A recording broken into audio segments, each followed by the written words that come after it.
Bien, nous passons donc à la deuxième partie de cette conférence au fait qu'est conçue comme un tout, smartphone, Internet 2.0 et jeux vidéo, le chrétien et les nouvelles technologies de l'information. Entre avant-hier et aujourd'hui, j'ai eu l'occasion de parler avec certains d'entre vous et un frère m'a fait une remarque que j'ai jugée pertinente. Tu n'as pas vraiment défini ce qu'est un smartphone, m'a-t-on dit. Et c'est juste, au fait. Et je m'en repens. Et je ne vais pas seulement me repentir, mais comme l'éthique de l'Ancien Testament l'indique, il faut non seulement se repentir, mais réparer. Voilà. Et donc, je vais réparer ce tort. Qui peut sortir son smartphone? Voilà. Alors là-bas, il y en a un derrière. Il faut le montrer bien. Donc, c'est un téléphone intelligent. C'est un téléphone qui fait tout. Voilà, c'est ces petites tablettes donc qui permettent de téléphoner, d'envoyer des textos comme le bon vieux téléphone portable, mais qui en plus permet d'aller sur Internet en tout lieu. Voilà, ça c'est l'ancêtre du smartphone. Voilà.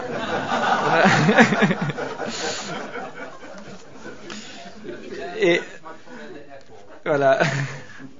Et donc qui permet donc d'aller sur Internet en tout lieu, en tout temps, comme on peut téléphoner en tout lieu, en tout temps. Donc qui permet de consulter des sites, qui permet d'envoyer, de recevoir des mails, et voilà, en gros, hein, pour faire simple.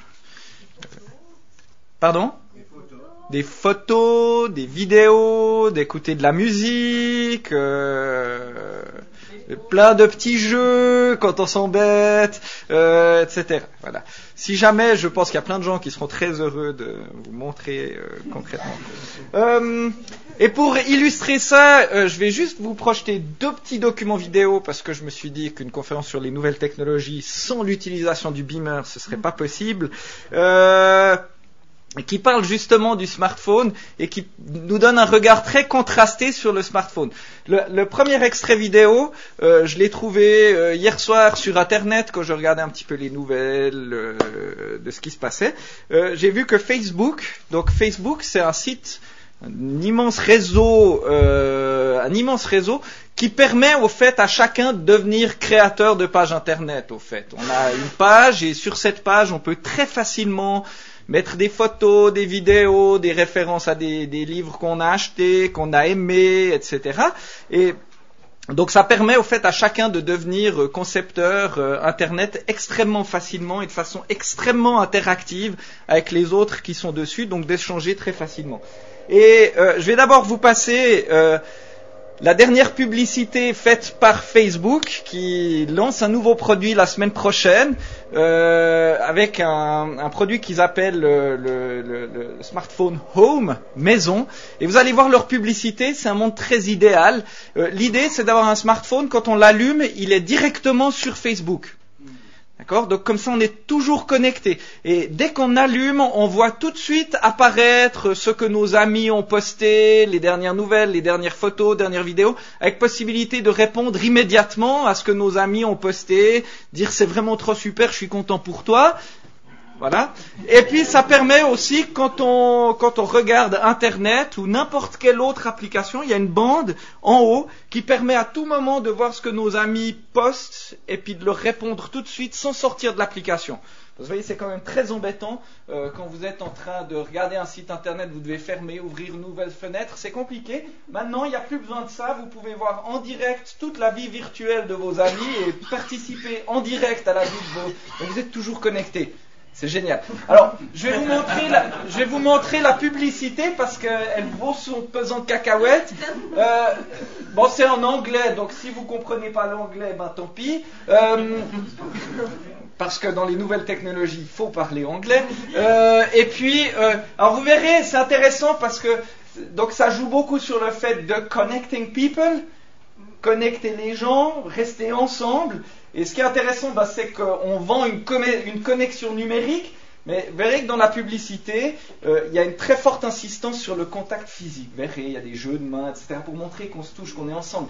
Et réfléchissez à ça. Hein. On vend de la connexion numérique, mais dans la publicité pour la connexion numérique, on vante du contact physique. À mes élèves, je leur dis tout le temps, rangez votre cordon ombilical. Quand je leur dis de ranger le smartphone, parce que je pense que le smartphone est un cordon ombilical qui nous relie au nuage numérique. Et c'est le principe, hein, vous savez, l'embryon dans le ventre de sa mère, il y a des échanges permanents entre la nourriture qui entre par la mère et l'embryon qui projette ses excréments, etc. Et donc c'est le cordon ombilical qui nous relie constamment à la toile. Vous verrez que le cordon ombilical est bien là. Alors ça c'est la première séquence, c'est la séquence idéale, la séquence bonheur. Alors on va voir si ça fonctionne.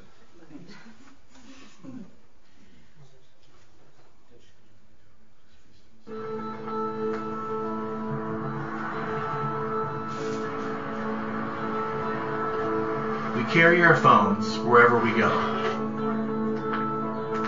They're with us almost every second of the day. We reach for them when we have a free moment, or we're curious. More than anything, we use our phones to connect with the people we care about. This is Facebook Home. From the moment you turn on your phone, you see what friends are sharing. Your latest messages, calls, and updates are right up front. And you can keep chatting from any app. So no matter what you're doing, your friends are always right there with you. Home. A whole new experience for your phone. Ah, c'est la nouvelle maison, hein.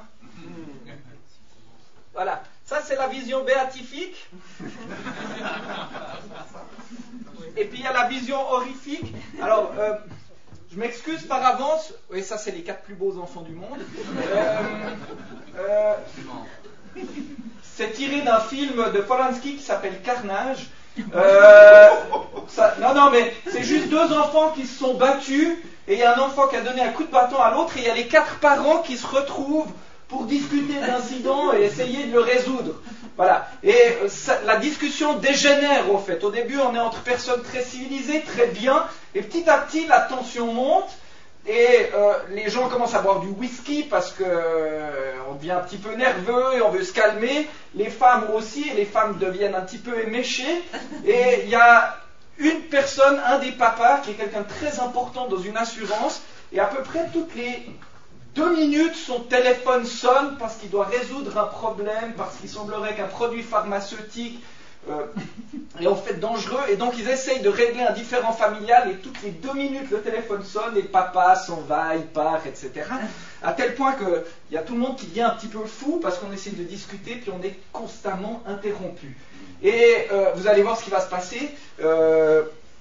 L'épouse du monsieur en question va, un peu prise par l'alcool, va arracher le téléphone portable et va le jeter dans le vase.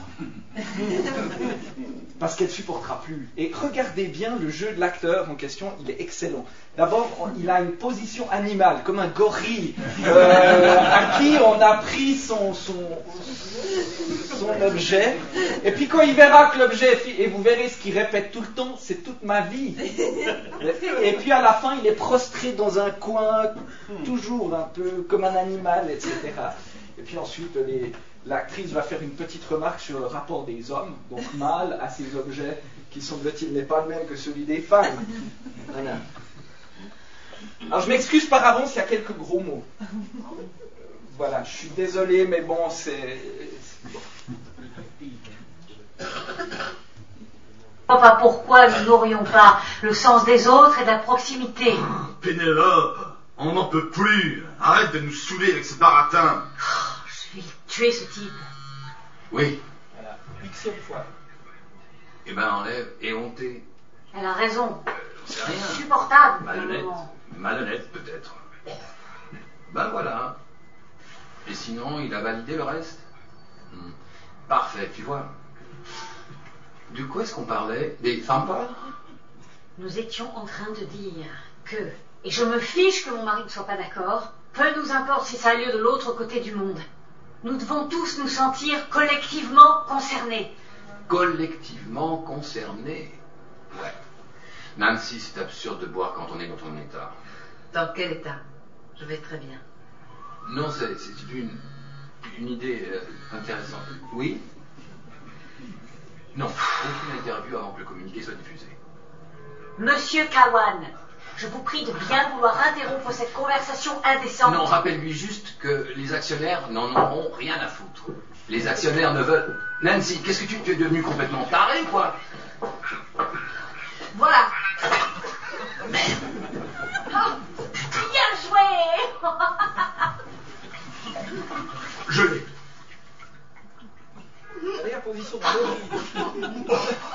Le sèche-cheveux. Le sèche-cheveux. Non, mais tu es bonne à enfermer, chérie. J'ai toute ma vie là-dedans. J'ai toute ma vie là-dedans. Je viens de l'acheter, j'ai passé des heures à le configurer. Comment vous avez pu faire ça?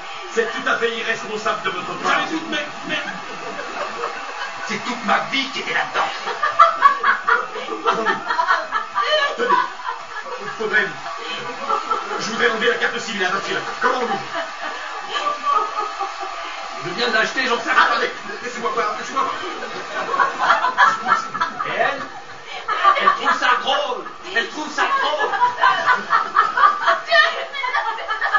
Pétez-la. Arrête, c'est pas drôle. Moi, j'ai un mari qui a passé toute son après-midi à faire sécher des trucs. Mettez-la par terre. Il est foutu, de toute façon. Il est foutu, regardez ça. Ça sert à rien. Laissez tomber. Il faut attendre un C'est peu. foutu, laissez tomber. Utilisez notre téléphone. Là, je veux dire... Quoi, hein? Qu'est-ce que vous voulez dire, Mike?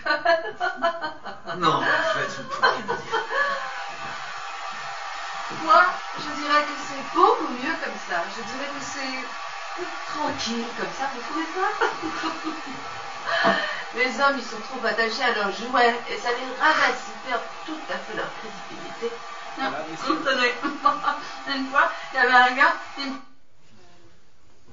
Voilà, donc là vous avez deux visions un petit peu contrastées de la réalité du smartphone. Hein. C'était juste pour finir cette introduction. Avec d'un côté le monde béatifique, connecting people, on se touche la main, on est avec des amis, on est bien, on se prend par l'épaule.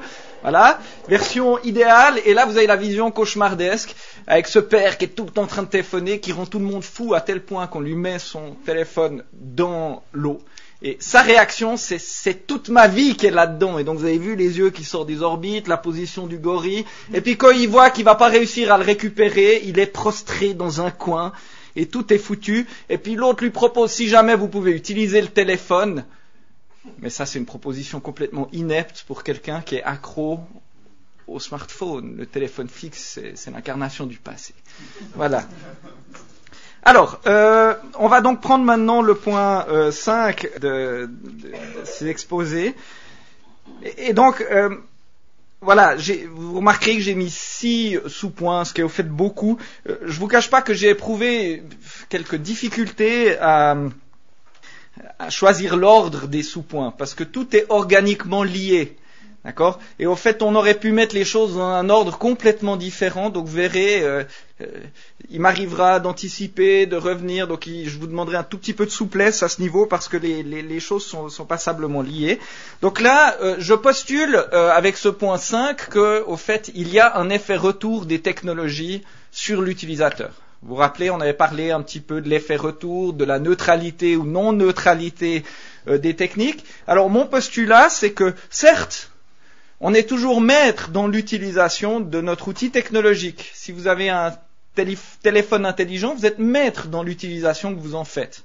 D'accord ? Mais il faut que vous soyez conscient qu'il y a un effet retour de l'objet technologique sur vous que vous ne maîtrisez pas vraiment ou que vous maîtrisez très difficilement. Et donc ce point 5, on va se situer essentiellement à ce niveau-là. Vous dire aussi que la perspective dans laquelle je vous propose de travailler, eh bien, je ne vais pas vous dire c'est bien, c'est pas bien, etc. Mon but, c'est de vous faire réfléchir. Évidemment que ces technologies sont très agréables, très pratiques, rendent plein de services, et mon but n'est pas du tout de nier ce fait-là. Simplement, elles ont un prix. Et pas seulement appris sous forme d'abonnement de téléphonie mobile, elles ont appris sur votre existence et sur votre mode de vie. Et j'aimerais vous inviter vous aider à faire la corrélation entre le côté pratique, le bien que ça vous apporte, et le prix à payer pour ça. Et puis ensuite, chacun fera son addition à la fin, en voyant un petit peu si le bénéfice est supérieur au prix à payer ou pas. Voilà, c'est un petit peu la perspective dans laquelle je souhaite travailler avec vous. Alors, culture du livre, culture des écrans, 5.5.1. Ça, c'est une distinction qui est en train de se généraliser un petit peu, qui est un petit peu limitative, mais qui est quand même intéressante. Que la culture du livre, c'est la culture héritée de la Renaissance, la culture héritée de la Réforme. D'accord ? Dans le Moyen-Âge, on parle plutôt d'une culture de l'image. D'une manière générale, l'image occupe une très grande place. Et avec la Renaissance, avec la Réforme, avec l'invention de l'imprimerie, on va développer une culture du livre. Et cette culture du livre, cet objet technique qui est le livre, va façonner des modes de fonctionnement, va façonner la manière dont notre intelligence fonctionne.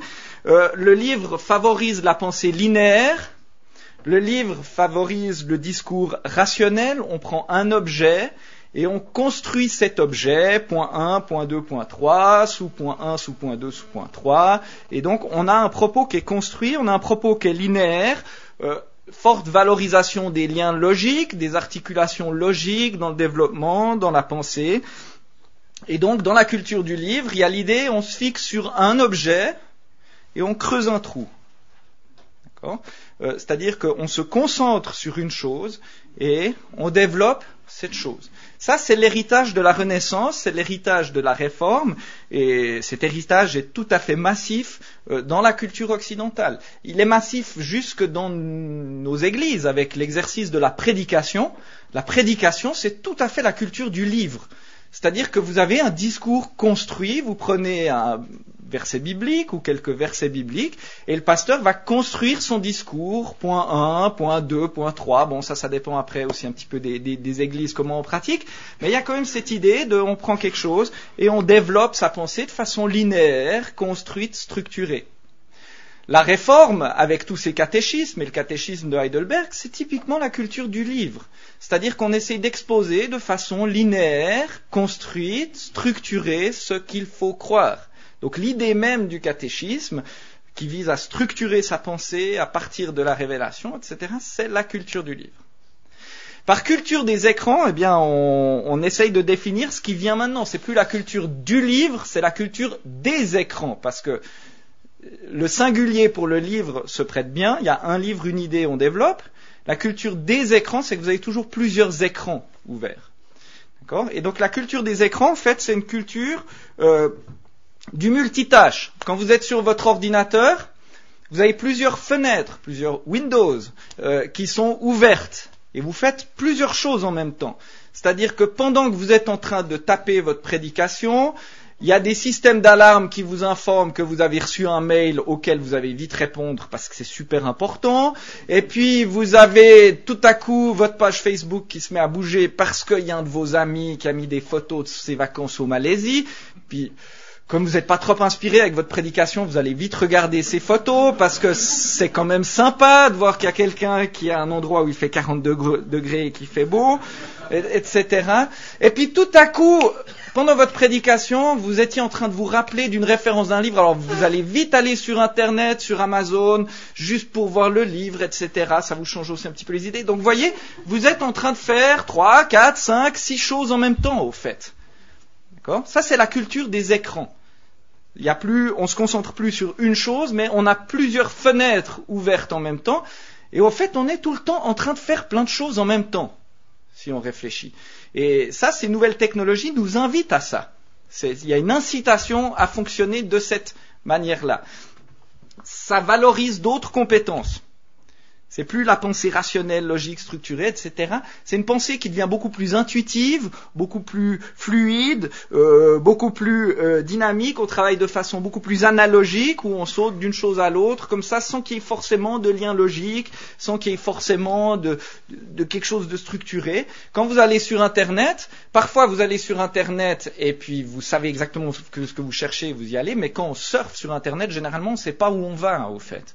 Parce qu'on entre sur une page, on clique à un endroit, on finit sur une autre page, on clique sur cette chose, et puis tic, tic, tic, tic. Et puis après 1 heure, si vous faites l'historique de ce que vous avez vu, vous remarquerez qu'il est possible que vous êtes allé dans des contrées dans lesquelles vous ne pensiez absolument pas finir au moment où vous avez commencé d'aller sur Internet. Quand on lit un livre, en principe, on sait où on va. On commence à la page 50, puis si on est de bonne humeur, on va lire jusqu'à la page 120. D'accord ? Voilà. Ça, c'est la culture des écrans. Donc, vous voyez, il y a une transformation dans le fonctionnement de notre intelligence, de notre manière de faire, et ça, c'est en train de venir vraiment très, très, très, très fort.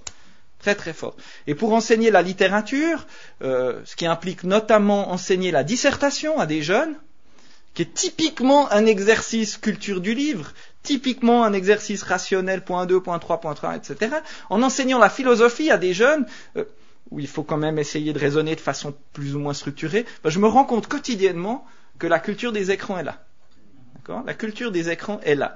Et il y a une difficulté énorme à faire entrer des jeunes qui sont des digital natives, alors que nous, on est des digital immigrants. D'accord ? Pour faire entrer des gens qui sont des digital natives, donc qui sont pas des immigrants comme nous, mais qui ont grandi avec ça, les faire entrer dans, entre guillemets, la culture du livre, c'est un joli défi. Et transposé sur le plan des églises, il y a des églises émergentes aujourd'hui qui disent, voilà, prédication égale culture du livre. On a affaire à des gens qui grandissent dans la culture des écrans et plus dans la culture du livre. Donc on ne peut plus venir avec la prédication. Il faut arrêter avec cet exercice obsolète qui date de la Réforme, de la Renaissance, etc. Et il faut trouver d'autres manières de communiquer l'Évangile qui correspondent à la culture des écrans. Notre frère me montrait une catéchisme de Heidelberg, version culture des écrans. D'accord ? Avec questions-réponses, avec chaque fois une petite séquence vidéo de 2-3 minutes qui donne une petite explication théologique sur la question-réponse, avec chaque fois une petite prière, une petite explication. Vous voyez, vous prenez quelque chose qui relève typiquement de la culture du livre, on ne peut plus de la culture du livre, le catéchisme de Heidelberg, et puis vous essayez de le convertir en mode culture des écrans. Intéressant comme démarche, mais voyez, c'est pour comprendre ce qui se joue un petit peu là derrière. Donc il faut être conscient que les nouvelles technologies, comme effet retour, induisent un type de fonctionnement culture des écrans. Et si vous êtes utilisateur de ces objets et que vous êtes honnête avec vous-même, vous vous rendez compte que ce que je dis est vrai. Voilà. Et peut-être que vous le voyez sur vous-même. Moi-même, je le vois sur mon propre fonctionnement. D'accord ? C'est quelque chose qu'on observe. Est-ce que c'est bien, est-ce que c'est pas bien, on y reviendra. Mais ça, c'est un effet retour de ces technologies. On passe d'une concentration plutôt focalisée, durable sur une chose, à une multitude de choses en même temps. On est de plus en plus constamment dans le multitâche. 5.2. Identité multiple et fragmentée, point d'interrogation. Alors ça reprend cette idée de culture des écrans. De tout temps, tous les hommes donnent une image d'eux-mêmes. D'accord ? Ils cherchent plus ou moins à donner une certaine image de nous-mêmes. Et si on est chrétien, on cherche à faire que l'image qu'on donne de nous-mêmes est aussi cohérente et aussi intègre que possible. D'accord ? Et on essaye d'éviter ce qu'on appelle la duplicité ou l'hypocrisie, qui consiste à dire je suis dans tel milieu, alors je vais me comporter de telle manière, je suis dans tel milieu, je vais me comporter de telle manière, et dans tel milieu, je vais me comporter de telle manière. On essaye en principe d'unifier d'une certaine façon ce qu'on est, tout en étant conscient que inévitablement, parfois, on ne se comporte pas forcément toujours exactement de la même manière selon qu'on est dans tel contexte ou dans tel contexte. Si vous êtes un petit peu honnête par rapport à vous-même, je pense que ça vous paraîtra assez évident. Alors, ce qu'il faut savoir, c'est que ces nouvelles technologies n'inventent pas, ne créent pas cette réalité-là, mais multiplie les possibilités d'expression de cette réalité au fait d'avoir plusieurs personnalités. D'accord ? Et avec ces nouvelles technologies, ça devient extrêmement facile. Pourquoi ? Parce que bon, il y a vous dans la vraie vie. Mais après, il y a vous sur votre profil Facebook. Et c'est plus tout à fait vous, au fait. C'est une mise en scène de vous. D'accord ? Quand vous avez une page Facebook, vous allez vous mettre en scène, plus ou moins consciemment. C'est-à-dire que vous allez mettre en évidence, vous allez poster sur votre page des photos, des vidéos, des textes, des choses qui correspondent à l'image que vous souhaitez donner de vous-même aux autres. D'accord ? Vous n'allez pas vous prendre en photo le matin avec un gros point rouge, un gros bouton rouge sur le nez, et puis dire voilà, ce matin je suis pas beau. Ou bien vous allez plutôt mettre des choses qui, selon vous, vous valorisent ou correspondent à l'image que vous souhaitez donner de vous-même. Et dans le monde numérique, c'est très facile de faire ça. C'est beaucoup plus facile que dans la vraie vie. Dans le cadre d'une famille, c'est impossible. Parce que votre épouse, votre mari, vos enfants vous voient vivre. Donc voilà, c'est très difficile de donner une image de soi-même dans une famille, ou alors c'est un exercice absolument épuisant. Dans l'église, c'est plus difficile parce que c'est des gens avec qui vous vivez dimanche après dimanche, ils vous voient vivre, etc. C'est possible, mais c'est plus difficile.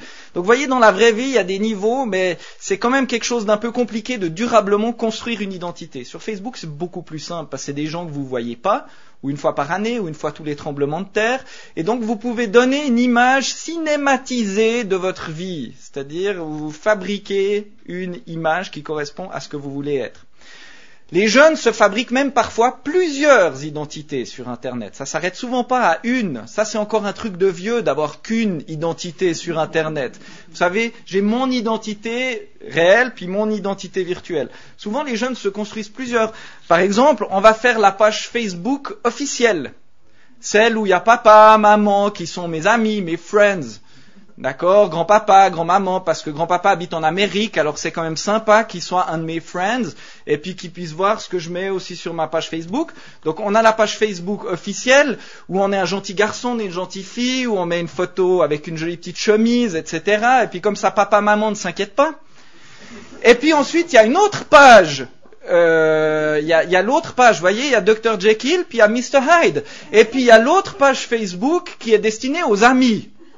Et puis alors l'autre page qui est destinée aux amis, ça c'est autre chose. Puis alors là, il n'y a pas papa, il n'y a pas maman, il n'y a pas grande sœur, c'est pour les amis. Et puis alors là, on va mettre ce qu'on est vraiment, d'accord ? Donc vous voyez, là ça fait déjà 3 identités.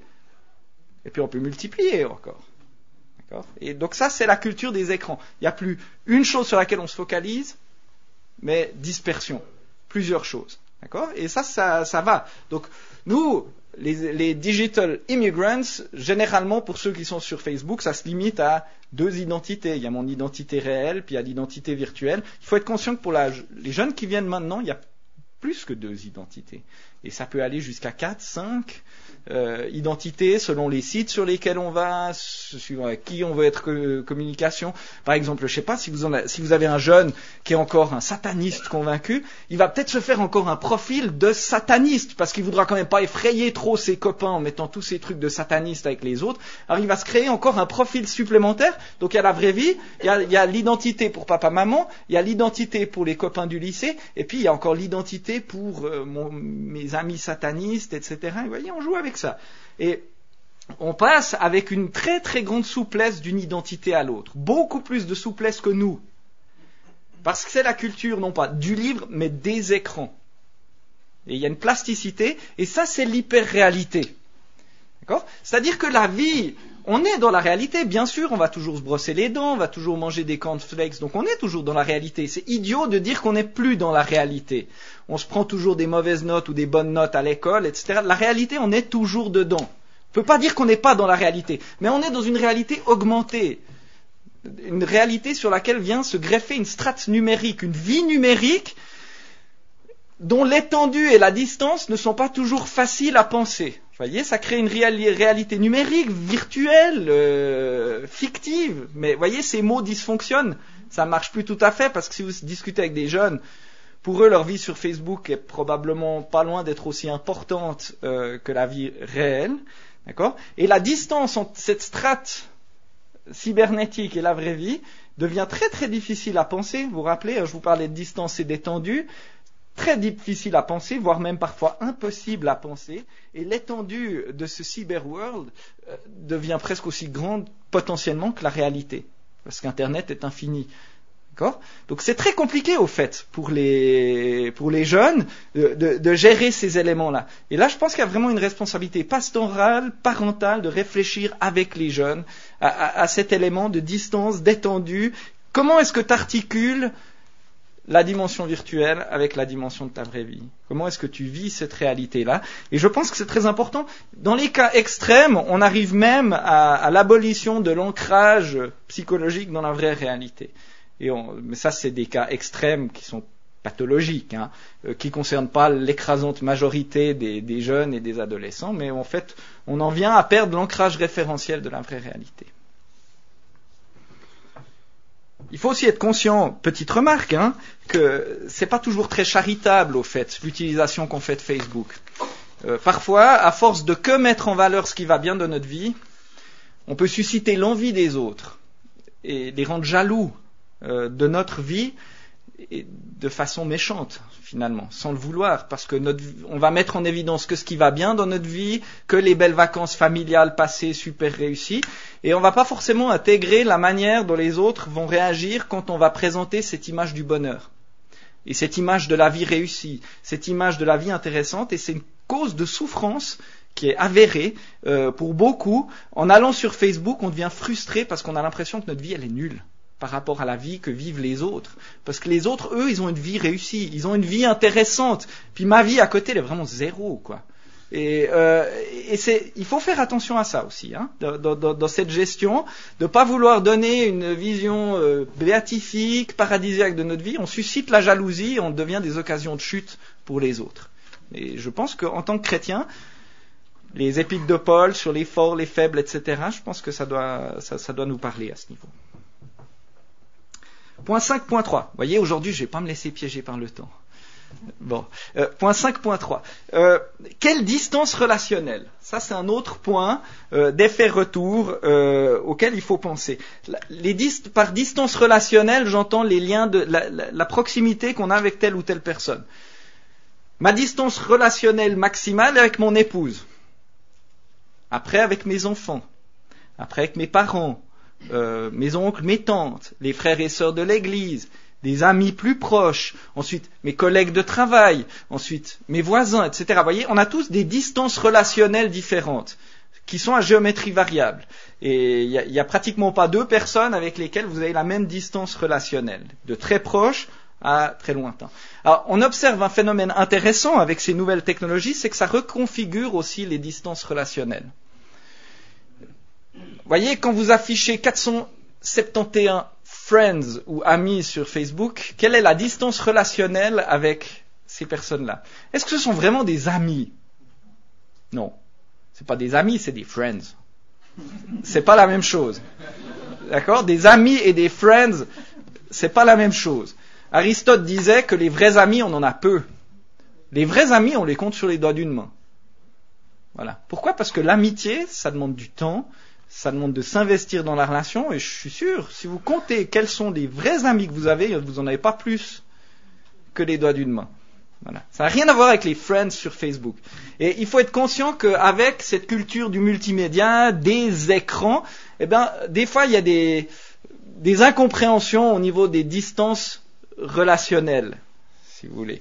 Ou au fait, il ne faut surtout pas croire que quand vous avez quelqu'un comme friend sur Facebook, c'est un de vos amis. C'est des distances, c'est des relations qui sont beaucoup plus distancées. Et ce qui est difficile pour nos jeunes, c'est de gérer cette distance relationnelle. Parce que nous, au fait, on a construit nos relations avant ces choses-là. Et au fait, ces réalités-là viennent se greffer sur des relations déjà construites. D'accord ? Pour les jeunes aujourd'hui, ils construisent leurs relations dans cet univers-là. Et c'est pas facile de gérer la bonne distance relationnel avec les personnes et de pas surinvestir au fait ce qui ne sont que des relations numériques et de ne pas sous-investir ce qui sont les relations qu'on a réellement avec des gens qui sont là, etc. Et là, ça demande aussi, je pense, un travail de réflexion et puis un travail de pastoral, parental, pour aider la structuration de la géométrie des relations. C'est très important surtout pour les adolescents. Vous voyez, déjà rien qu'avec ces 2 points, je pense que vous pouvez voir pourquoi ça marche tellement bien avec les adolescents. L'adolescence, c'est une période de la vie où on se pose des questions sur sa propre identité. Alors, vous voyez, ce que je vous disais avant sur les identités multiples, c'est hyper pratique pour un adolescent, parce qu'il peut tester toutes sortes d'identités très facilement. Donc ça va tout à fait dans le profil de l'adolescent qui cherche qui il est, etc. En tant qu'adolescent, on a parfois aussi des problèmes à se poser d'un point de vue relationnel avec les autres. Le petit enfant, il tutoie tout le monde et il a finalement des relations assez simples avec tout le monde. Quand on est adolescent, on reconfigure nos relations. Et vous voyez que ces outils informatiques offrent un grand champ d'expérimentation au niveau de la distance relationnel. Et là, il faut, je pense, accompagner les enfants, les jeunes, et leur expliquer ce que c'est qu'une distance relationnelle et les aider à construire les distances relationnelles qui sont les leurs. Et ce qu'on observe, et que vous observez peut-être, et ça s'adresse autant aux jeunes qu'à nous, je pense, c'est que on n'a jamais autant pu communiquer et on n'a jamais eu autant de peine à se voir les uns les autres.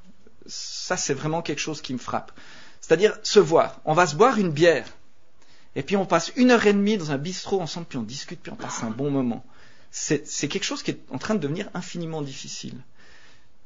Et c'est quand même frappant parce qu'au fait, ces technologies, on multiplie les relations, on multiplie les communications, mais de trouver un moment où on va se boire une bière avec un ami, ça devient vraiment difficile. Et on passe notre temps à se dire, ouais, il faut qu'on se voit, ouais, je t'envoie un mail, je t'envoie un texto, ouais, peut-être la semaine prochaine on arrivera à se voir, etc. Et puis on passe notre vie à se dire, ouais, faut qu'on se voit. Et puis on se voit jamais. On se voit jamais, d'accord ? Et si vous observez un petit peu en vous, autour de vous, on n'a jamais autant dit il faut qu'on se voit, puis on s'est jamais aussi peu vu. Voilà. Et ça, c'est quand même un paradoxe au niveau des distances relationnelles. Point 5.4, toujours connecté, jamais nulle part. Toujours connecté, jamais nulle part. On est toujours dans cette logique des écrans, des fenêtres, du multitâche. Et une tendance très forte, c'est qu'au fait, on n'est jamais vraiment à un endroit. On est toujours à plusieurs endroits en même temps. D'accord ? Suivant les outils technologiques que vous avez pris et que vous avez sous vos mains, vous êtes peut-être victime malgré vous. C'est parce que vous n'êtes pas seulement au colloque biblique. Vous n'êtes pas seulement au colloque biblique pour profiter des enseignements et de la communion en chair et en os avec ceux qui sont là, parce que vous êtes au colloque biblique, mais vous êtes en même temps dans votre église. Parce que vous vous dites, ah ouais, il faut que je mette sur la page web de l'église cette information-là. Et puis vous êtes en même temps avec vos innombrables contacts, avec plein de problèmes du travail à gérer encore, parce qu'on vous écrit des mails, etc. Donc tout d'un coup, vous êtes en train de faire ça. D'accord ? Et puis, vous n'êtes pas vraiment... vous avez aussi votre série télévisée préférée qui passe tous les jours. Puis en fait, ça vous embête de rater ça. Mais heureusement, vous avez l'occasion de la revoir, etc. Donc, après le culte du soir, vous allez vite vous éclipser dans votre chambre parce que vous avez quand même envie de... Je caricature, d'accord ? Mais en fait, vous êtes à plein d'endroits en même temps. Puis il y a plein de choses dans votre tête. Donc, vous êtes toujours connecté et jamais nulle part. Parce que vous êtes tout le temps à plein d'endroits en même temps. Et ça, c'est aussi l'hyper-réalité. D'accord ? Il n'y a plus seulement la réalité, mais il y a toute une strate, tout un nuage numérique qui vient augmenter votre réalité. Alors d'un côté, c'est un enrichissement, parce que c'est quand même bien l'ubiquité. Avant, c'était un attribut divin. Maintenant, c'est bientôt un attribut humain grâce aux nouvelles technologies. On pourra bientôt être partout en même temps, au fait. D'accord ? Mais c'est quand même un peu compliqué à gérer l'ubiquité. Et ça peut représenter un appauvrissement aussi par rapport à un vécu incarné. Ça m'a fait... fait, je sais pas si ça m'a fait rire ou si ça m'a fait pleurer, mais il y a quelques semaines, je suis allé voir un match de hockey sur glace avec mes enfants parce qu'ils aiment bien et de temps en temps on va voir des matchs. Et pendant le tiers-temps, c'était hallucinant, mais dès que les patineurs ont quitté la glace pour aller se reposer un petit moment, je pense sans exagérer, les 8 ou 10 personnes qui étaient autour de moi ont toutes sorti leur smartphone. C'est incroyable. Et puis vous aviez tout le monde qui était en train de pianoter tranquillement, de faire son petit fourbi, chérie je t'aime, moi aussi, ou bien voilà. Et puis ensuite, quand les joueurs arrivent sur la glace, on range les smartphones. Voilà. Mais c'est fascinant. Et il y a un livre en anglais que j'ai pas mis en référence, dont j'aime bien le titre, ça s'appelle Alone Together. Et je trouve que c'est un excellent titre, Alone Together. Et j'avais l'impression d'avoir plein de gens qui étaient alone together. Ils étaient ensemble. Et moi, quand je fais des sorties avec mes élèves, c'est ce qu'on observe aussi. Dès qu'il y a une pause, vous croyez qu'ils vont se parler? Ils vont se mettre sur un banc, tous dans leur coin. Vous avez 15 personnes qui sont tic, tic, tic, tic, tic, tic, etc. Voilà. Non, pas de questions maintenant. Hein? Pas de questions maintenant. Non, parce que si on commence à poser des questions maintenant, on est mort. Sociologue parlait de la famille post-familiale. Le dimanche après-midi, monsieur regarde téléfoot. Et puis vous avez chaque enfant qui est en train de vivre sa petite vie numérique dans sa chambre, porte fermée. Puis madame qui fait la vaisselle. C'est abominablement sexiste ce que je dis là. Mais c'est souvent la réalité au fait. Et voilà, ça c'est la famille post-familiale. En fait, on est ensemble, on est en famille, on passe un chouette dimanche en famille. Mais chacun est dans un autre monde au fait. Chaque enfant est porte fermée, derrière en train de mener sa petite vie numérique, qui fait son jeu vidéo. Et papa, comme il est un peu vieux, il regarde encore la télé. Vous voyez, mais bon. Voilà. Ça c'est toujours connecté, jamais nulle part. Voilà. Et donc, si vous examinez vous-même, vous verrez que ce que je dis est totalement vrai. Petit test, le test du pasteur, où vous avez un fidèle qui vous téléphone, puis vous savez, c'est le fidèle qui aime beaucoup parler, puis c'est pas toujours intéressant, et combien de fois vous êtes en train de bidouiller votre ordinateur en faisant oui, et puis pendant ce temps, c'est complètement tabou ce que je dis là. Voilà. Mais voilà. Et vous faites au fait plusieurs choses en même temps. Voilà. Ça veut dire que vous êtes dans la culture des écrans. Ça existait déjà avant, sauf que le pasteur lisait le journal. Bon. Sphère privée, sphère professionnelle. Ouais, c'est très peu spirituel ce que je vous dis là. Je m'excuse, mais bon. Sphère privée, sphère professionnelle, sphère publique. Ça, c'est le point 5.5. Là, il y a aussi des choses qui se renouvellent en profondeur. C'est-à-dire que nous, on a été éduqués avec une distinction, une cloison assez nette entre ce qui relève de la sphère privée et puis ce qui relève de la sphère publique. D'accord ? Et on a appris, en principe, à distinguer les choses. Et il y a certains événements qui, pour nous, relèvent essentiellement de la sphère privée, et d'autres éléments, d'autres événements de notre vie qui relèvent de la sphère publique. Il faut être conscient que ça, c'est en train d'être complètement rebrassé par cette hyper-réalité virtuelle. Et il y a beaucoup de choses qui, à mes yeux, relèvent de la sphère privée, qui deviennent tout de suite publiques. Typiquement une naissance. Maintenant, vous avez un enfant qui naît, un quart d'heure après, vous avez sur le web des photos de l'enfant qui est là, Albert est arrivé, on est content, etc. Et donc papa va aller photographier son enfant, 10 minutes plus tard la photo sera internet, et puis papa il va donner son bain à l'enfant, mais en même temps il espérera que toutes les 10 secondes il y a son téléphone qui va vibrer parce qu'il aura un de ses amis qui aura marqué trop chou ton enfant, génial on est content pour toi, ou qu'auront mis des likes ou je sais pas quoi, et donc papa sera dans l'hyper-réalité, parce que papa il sera plus seulement en train de cocoler son enfant puis de le baigner, mais papa il aura tout le temps un regard sur son smartphone en attendant les réponses des amis, et puis l'ami qui met plus que 5 minutes pour réagir, c'est que c'est pas vraiment un ami au fait. Parce qu'un événement pareil, on se doit de répondre immédiatement. Donc papa vit dans l'hyper-réalité. Il est plus seulement avec son enfant et sa femme, il est avec son enfant, sa femme et son smartphone, qui est le cordon ombilical avec toute la sphère. Voilà. D'accord ? Ça, c'est... Donc, vous voyez, vous avez un événement qui relève, à mon sens, parfaitement de la sphère privée. La naissance d'un enfant, c'est très intime. D'accord ? Et au fait, c'est directement balancé, alors pas dans la sphère publique complète, parce qu'on va quand même pas mettre ça, c'est pas accessible à tout le monde, c'est accessible seulement à nos amis. Mais quand on sait qu'on a 641 amis, et que c'est pas des amis, c'est des friends, donc au fait, on se rend compte qu'on n'est plus vraiment dans de la sphère privée. On n'est pas complètement dans la sphère publique, mais on n'est plus vraiment dans la sphère privée. Tout en sachant que tout ce que vous mettez sur Facebook appartient à Facebook. Donc légalement, ça ne vous appartient plus, ça appartient à Facebook. Donc la petite vidéo du petit Albert 3,8 kg appartient à Facebook. D'accord ? Donc voilà, il y a une dépossession réelle, objective, voilà, et que tout ce que vous mettez sur Internet peut potentiellement se retrouver pour l'éternité sur Internet. Donc c'est plus de la sphère privée. Et au fait, il y a beaucoup d'événements aujourd'hui qui, pour nous les vieux, font partie de la sphère privée, de l'intime, etc., qui aujourd'hui sont jetés le plus rapidement possible en pâture de la sphère publique. Et voilà, c'est assez heurtant peut-être pour les personnes plus âgées. Il faut être conscient que pour les jeunes, c'est normal. La naissance d'un enfant, c'est normal que 10 minutes après, il y ait la photo sur Facebook.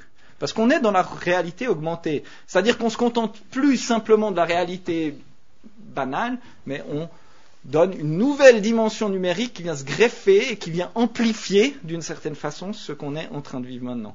Et je prends l'exemple d'une naissance, mais les exemples, vous pouvez les multiplier à l'infini. Maintenant, vous faites un voyage de noces. Tous les jours, il va falloir mettre les photos de votre bonheur matrimonial. D'accord ? Donc vous allez vous photographier, vous bronzer sur une plage. Le jour où il pleut, vous prenez pas de photos. Parce qu'il faut quand même pas montrer que vous êtes allé aux Caraïbes pour être sous la pluie. Donc le jour où il pleut, vous allez plutôt prendre une photo de vous dans un bon restaurant en train de manger un grand plat de fruits de mer. Mais vous n'allez pas mettre vous bronzer sur la plage. D'accord ? Et donc vos amis vont pouvoir suivre votre voyage de noces et faire des tas de commentaires. Ouais, trop bien, on est content pour toi. Avant, c'était de la sphère privée, il me semble, le voyage de noces. Et puis, justement, c'était une manière pour le couple de s'isoler de la sphère publique, prendre un temps de qualité, et puis ensuite de retrouver la sphère publique, les amis, la famille. Il y avait quelque chose de rituel aussi, social. Voilà, ce rituel-là, maintenant, il se configure différemment. Sphère professionnelle, sphère privée, c'est la même chose. Si vous avez un patron qui vous offre un iPhone, c'est pas parce qu'il vous aime. C'est pas parce qu'il trouve que vous êtes un bon employé. Donc il ne faut pas le remercier si votre patron vous offre un iPhone. S'il vous offre un iPhone, c'est quoi ? C'est qu'il veut que vous soyez constamment atteignable, que vous puissiez... Pire encore, s'il vous offre un iPad, ça c'est encore pire. Parce qu'il va vouloir que... Ça veut dire le message implicite, ça veut dire que maintenant tu dois être constamment atteignable. Maintenant, tu dois pouvoir traiter tes dossiers à tout moment, les avoir tout le temps sous la main. Et mon cher petit employé, il faut arrêter de croire que sphère privée, sphère professionnelle, c'est deux choses distinctes. Quand tu rentres à la maison avec ton iPad offert par ton patron, en fait, tu rends... Les Grecs sont dans le cheval de Troie. Et tu rentres à la maison, et puis tu vas encore faire tes mails le soir. Au lieu de jouer avec tes enfants, tu vas encore juste profiter de regarder le petit dossier pour la séance de demain, histoire de, etc. Et donc, au fait, la distinction sphère privée, sphère publique tend à s'amenuiser pour le plus grand malheur des employés, puis même des cadres, au fait. Parce que il y a une espèce de, vous voyez, cette logique des écrans, et il y a un phénomène d'invasion, au fait. Hein. Mais d'un autre côté, c'est quand même pratique, si on veut encore juste vérifier un petit quelque chose juste avant la séance, ça rend quand même service. Vous voyez ? C'est ça, je vous disais tout le temps, c'est pratique, mais il y a un prix à payer. Dans quelle mesure le pratique, le prix à payer s'articule en vous ? Hein ? Même chose, tous ces moyens de communication, de gestion de distance, c'est très pratique. Si vous avez des enfants aux États-Unis, pouvoir utiliser Skype, c'est génial. Fabuleux. Moi, je critique pas du tout. C'est très pratique. Voilà. Simplement, il faut être conscient des effets retours, au fait, hein, de ces technologies. 5.6, addiction en ligne de mire, jeux vidéo, sexe et connexion. Voilà. Quand même parler aussi, ça concerne pas tout le monde, d'accord, mais c'est quand même une réalité. Il faut être conscient que cette réalité numérique peut être addictiogène. Pour plusieurs raisons. Et peut-être... Voilà. Jeux vidéo. Ça touche peut-être surtout les jeunes, au fait. Quoiqu'il y a aussi des adultes qui peuvent passer beaucoup de temps sur des jeux vidéo. Qu'est-ce qu'il y a d'addictiogène dans le jeu vidéo? C'est que le jeu vidéo, il y a différents types de jeux vidéo, hein, mais il y a des jeux vidéo assez simples où on est un pilote automatique, où on est un soldat et on tire sur plein de monde, etc.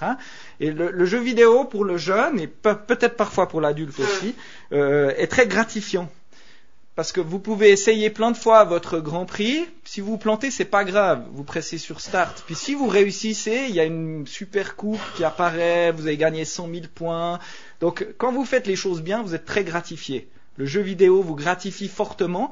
Quand vous faites quelque chose de mal, c'est pas grave, vous recommencez. Dans la vraie vie, c'est souvent le contraire. Quand vous faites quelque chose de bien, les gens disent c'est normal.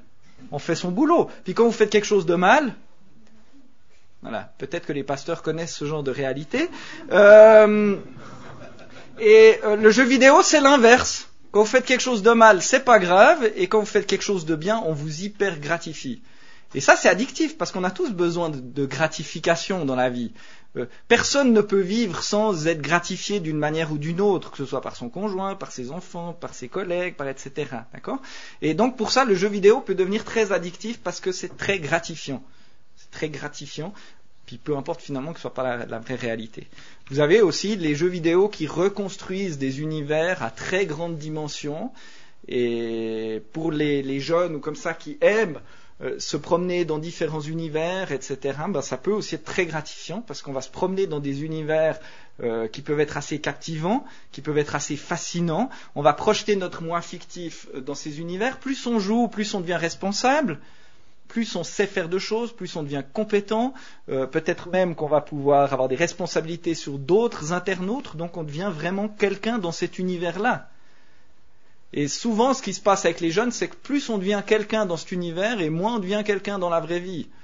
C'est-à-dire qu'on commence à se prendre des sales notes à l'école, on commence à se faire gronder par papa, maman, et donc c'est inversement proportionnel. Et plus je suis personne dans la vraie vie, et plus j'aspire à être quelqu'un dans mon jeu. D'accord ? Et ça, c'est très dur à gérer pour les jeunes, cette dimension-là. Et il faut essayer, ça en y reviendra, mais essayer de trouver des systèmes de gratification, de valorisation aussi dans cette vie-là, de manière à ce que le jeune ait aussi envie de sortir de cet univers et qu'il ait moins envie d'aller s'enfuir, projeter son moi fictif. Voilà. Au niveau des églises, ça veut dire impliquer les jeunes, essayer de leur trouver des choses à faire, de les mettre au service, d'accord, pour que leur vie ait un sens, qu'ils soient valorisés aussi aux yeux de l'église, etc., que ça donne du sens à leur vie. Jeux vidéo, sexe, j'ose pas imaginer la proportion d'hommes qui consultent la pornographie sur Internet. C'est devenu tellement facile. Et ça, je pense que c'est un problème très considérable sur lequel je ne vais pas m'apesantir maintenant, mais voilà, ça, je pense que c'est... Avant, il fallait aller dans un vidéoclub avec le col retroussé, en espérant ne croiser personne, etc. Maintenant, simple clic, et puis on a des océans de boue qui nous déferlent à la figure. D'accord ? Et ça, je pense qu'au niveau pastoral, il faut être conscient de ça. Et c'est une chose dont on ne parle pas beaucoup, parce que c'est tabou, c'est très gênant, mais je pense que c'est extrêmement réel, et c'est une chose au niveau parental et au niveau pastoral, je pense que c'est important de savoir. Et puis il y a aussi tout l'aspect d'être connecté. Ça, je pense que c'est aussi assez addictif. On a besoin. Moi, j'ai certains jeunes, quand ils attendent quelque chose, ils n'osent pas prendre l'ascenseur de perdre une connexion. Ça peut aller jusque-là. On ne prend pas l'ascenseur parce qu'on ne sera plus connecté dans l'ascenseur. Ouais. Alors voilà. Ouais. Vous pouvez faire des petits tests. Est-ce que pour vous, c'est une souffrance quand vous rentrez à la maison de poser votre smartphone à l'entrée ? Typiquement, le père de famille, je rentre à 5 heures, je pose mon smartphone et puis je ne le regarde plus jusqu'au lendemain matin. Je le mets dans une armoire, dans un tiroir, fini, fermé, bonne nuit. Est-ce que c'est pénible ou pas ? Voilà. Vous voyez, vous pouvez vous poser ce genre de petites questions. Est-ce que l'idée d'aller au colloque biblique est d'être 3 jours sans connexion numérique ? Est-ce que c'est pénible ou pas ? Voilà. Vous pouvez évaluer votre niveau de dépendance par rapport à la connexion. Est-ce que pour vous, l'idée de partir en vacances pendant 2 semaines, puis vous laissez votre ordinateur à la maison ? Pas d'ordinateur, rien qui me connecte, parce que c'est les vacances. Est-ce que c'est pénible ou pas ? Voilà, c'est des questions qu'on peut se poser pour mesurer notre degré de dépendance par rapport à ces choses-là. Point 6. Nos églises face aux technologies actuelles. Bon, j'ai déjà inséré discrètement quelques éléments, mais je pense qu'il est bon de réfléchir de façon peut-être un petit peu plus spécifique à ça. Quelle utilisation au service du croyant de l'évangélisation et de la vie d'église? Ça, je pense que c'est des questions qu'on doit se poser. Il me semble que l'acceptation béate des nouvelles technologies, c'est complètement irresponsable d'un point de vue ecclésial. Parce que je vous rappelle que la technique, c'est un don de Dieu, mais que la technique a aussi été atteinte par la chute. Donc je pense que ecclésialement, c'est irresponsable d'accepter béatement tout ce qui est nouveau. Ah oui, maintenant il y a ça, alors il faut qu'on fasse ça, etc. Je pense que le blocage total par rapport à tout, c'est pas forcément une attitude réaliste et tenable au fait sur le long terme. Chacun d'entre vous, j'imagine, avait un téléphone fixe à la maison. Il n'y a plus d'irréductible anti-téléphone. Ou alors, si vous n'avez pas de téléphone fixe à la maison, c'est parce que vous avez directement plus que le portable et que vous n'avez plus besoin du fixe. D'accord ? Et voilà. Donc, au fait, on y vient dans nos églises. Je pense qu'on a tous l'électricité, on a tous l'amplification, etc. Donc, vous voyez, la technique, elle est déjà là. Donc, comment l'intégrer intelligemment? Alors, pour commencer avec une note positive, toutes ces nouvelles technologies sont d'incroyables moyens de faciliter les échanges. Ça, c'est clair, c'est évident. Et utilisées intelligemment, ce sont des technologies qui ont un potentiel très important pour rester en contact avec des gens qu'on a vus, continuer de voir comment ils vont, etc.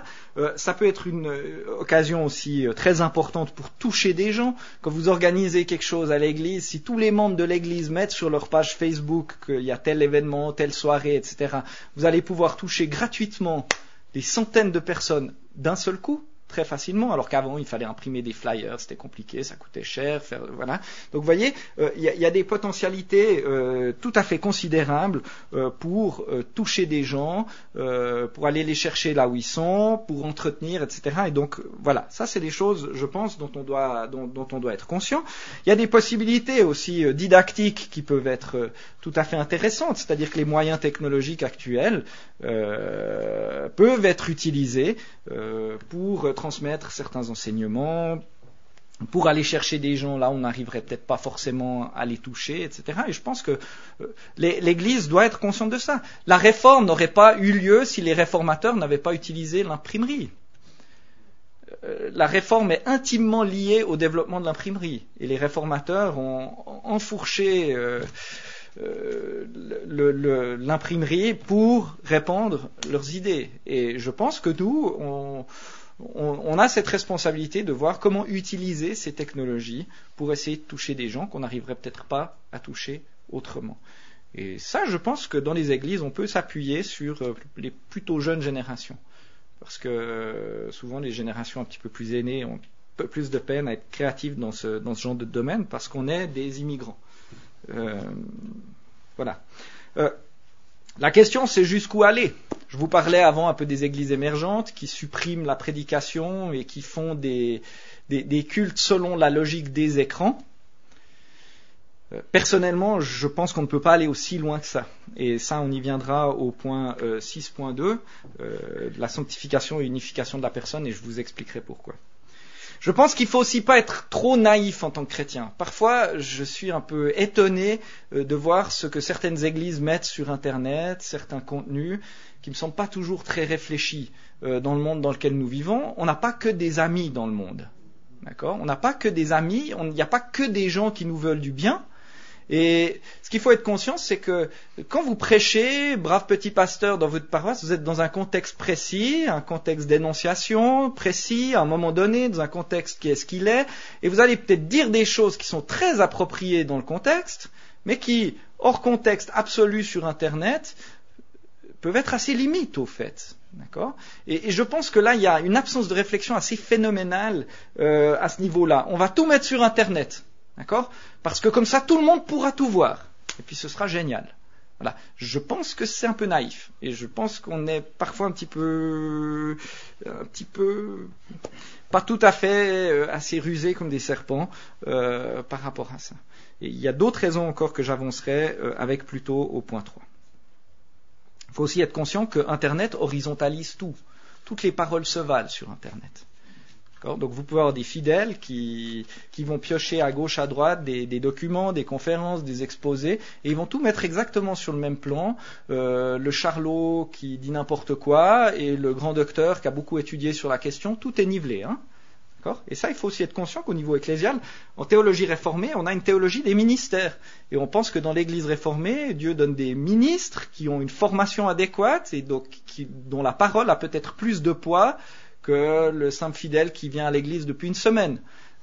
Avec Internet, tout est lisse, tout est plat et tout se vaut.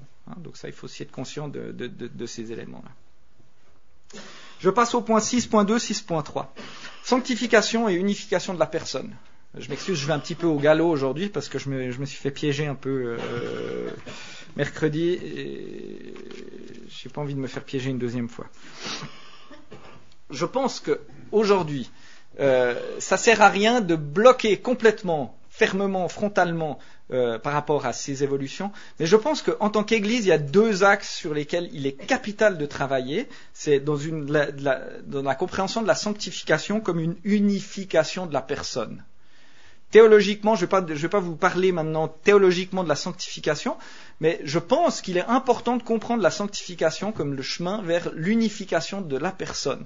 On est dans un monde qui tend à la fragmentation, aux écrans, à l'explosion, et je pense que notre théologie de la sanctification doit mettre en avant l'unification de la personne. C'est-à-dire qu'on doit être renouvelé dans l'ensemble de notre être, dans notre intelligence, dans notre volonté, dans nos émotions, et on doit tendre à une concentration de notre personne dans notre marche en direction du Christ. Dans une concentration de notre personne dans une direction. Et je pense que ça, c'est un aspect de l'enseignement de la sanctification qu'il est important de développer aujourd'hui. On vit dans un monde de la diffraction, de l'explosion. Eh bien, il faut apprendre, enseigner aussi la sanctification comme tendre à une plus grande unification de notre personne. Ça ne veut pas dire rejeter les nouvelles technologies, mais si vous tendez à une personnalité qui est unifiée, vous augmentez très fortement vos chances de pouvoir maîtriser les nouvelles technologies plus que d'être maîtrisé par elles. Si vous avez une personnalité qui est unifiée, intelligence, volonté, émotion, vous aurez la force de caractère de vous dire non, maintenant il faut que je travaille ma prédication, je vais fermer ma boîte Outlook, je vais fermer Internet, je vais couper le cordon ombilical et je vais maintenant déjà prendre du temps pour prier pendant une demi-heure sans aucun bip. Et puis ensuite, je vais préparer ma prédication pendant 1h30 sans aucun bip. Vous voyez ? Unification de la personne. Unification de la personne. Et moi, je pense que ça, c'est vraiment un élément qui est un défi, mais qui est extrêmement important. Et en tant que chrétien, je pense que si on veut grandir, on doit impérativement apprendre à s'extraire de la diffraction permanente. Et c'est un combat. Hein, et pour les jeunes, c'est encore plus un combat. Quand vous leur dites, quand tu fais ton culte personnel, ce serait bien que tu éteignes ton smartphone ou que tu le mettes dans une autre chambre. C'est vous coupez le cordon ombilical. Vous coupez le cordon ombilical. C'est pénible pour le jeune. C'est un acte violent. D'accord ? Mais il faut expliquer le sens de cette violence. Et pourquoi ? Tendre à cette unité de la personne. Développer la vie intérieure. On a de moins en moins de vie intérieure et de plus en plus de vie extérieure, diffractée, explosée, etc. Et il faut être conscient que c'est un gros combat aujourd'hui pour conserver une vie intérieure. Parce que toutes ces technologies nous vident de notre vie intérieure. Parce que la vie intérieure nécessite du calme, nécessite du temps, de la non-interruption. Et on vit dans les progrès technologiques nous poussent de plus en plus à l'absence de calme, à l'absence de vide, à être tout le temps connecté. Et le temps de réponse à une publication sur Facebook, c'est 3 minutes. Au-delà de 3 minutes, vous êtes à l'ouest. D'accord ? Donc, voilà. Et ça, je pense qu'au niveau des églises, c'est important de développer cette dimension-là, et important d'expliquer pourquoi. Parce qu'on sait pourquoi on le fait. Alors il faut le dire. Et nos jeunes ne sont pas bêtes. Ils sont pas bêtes. Nos jeunes dans nos églises, ils ont beaucoup de qualités. Et je pense que si on prend le temps de leur expliquer pourquoi et de les aider, de les accompagner dans ce cheminement-là, eh bien, notre discours est tout à fait pertinent et tout à fait porteur. 6.3, qui est mon prochain ? La réponse est très simple. Ça m'a fait rire ce matin parce qu'on a lu dans Luc 10 qui est mon prochain, avec le Samaritain, et j'ai retrouvé la même question. Aujourd'hui, il est fondamental, et c'est très simple, de se dire, mon prochain, c'est celui qui est en face de moi. Mon prochain, c'est celui qui est en face de moi, ici, maintenant. C'est l'être de chair et de sang qui est devant moi. C'est lui mon prochain. Voilà.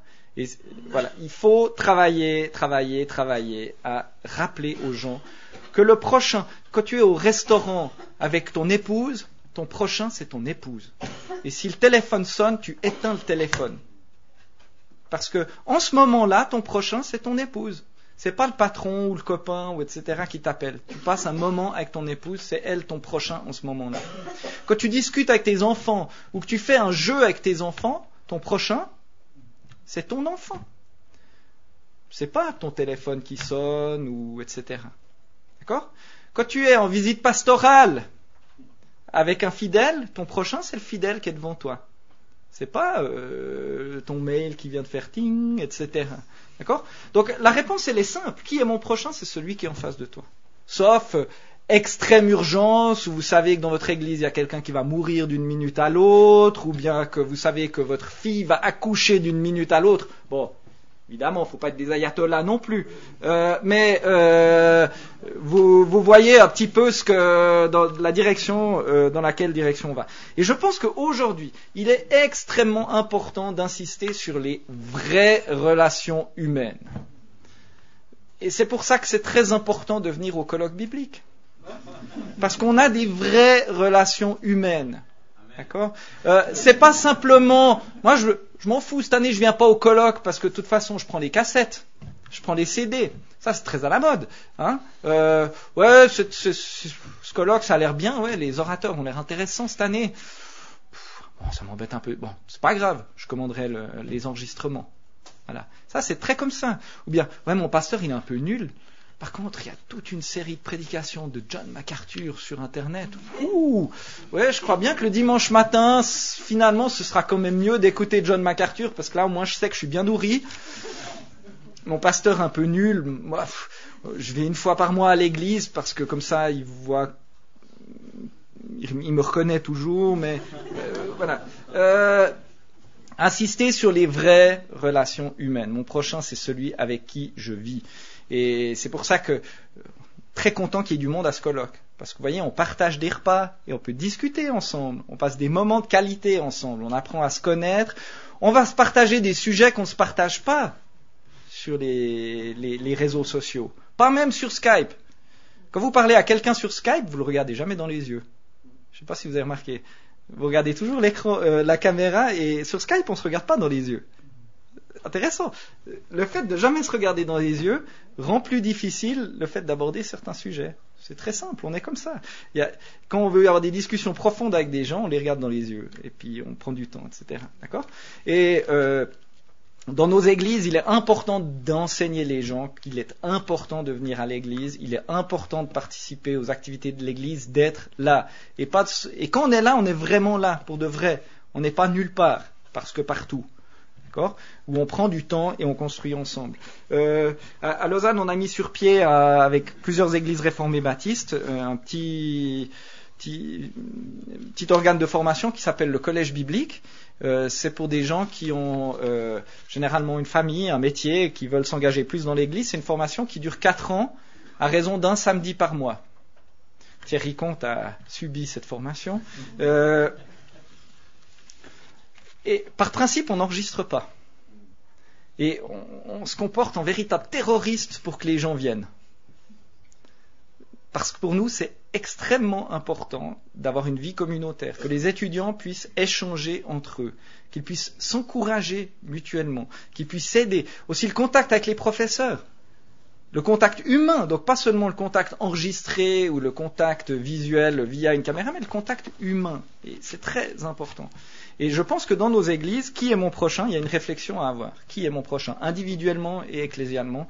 Et là, je pense que si on ne tient pas sérieusement compte de ces choses-là, on va se faire avoir.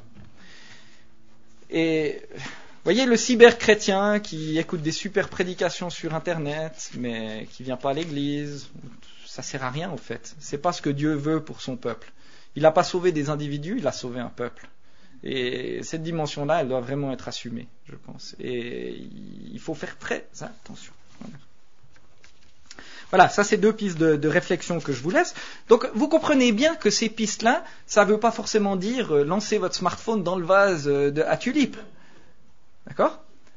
Ça ne veut pas forcément dire ça, mais ça veut dire réfléchissez. D'accord ? Réfléchissez les points positifs, les apports objectifs, le confort, etc. Il y a plein de choses tout à fait positives et tout à fait pratiques, mais réfléchissez aussi au prix à payer. D'accord ? Et puis à partir de là, eh bien, faites votre miel. Bien, il est 12h10, je vais m'arrêter. Je ne sais pas s'il y a encore du temps pour des questions ou pas.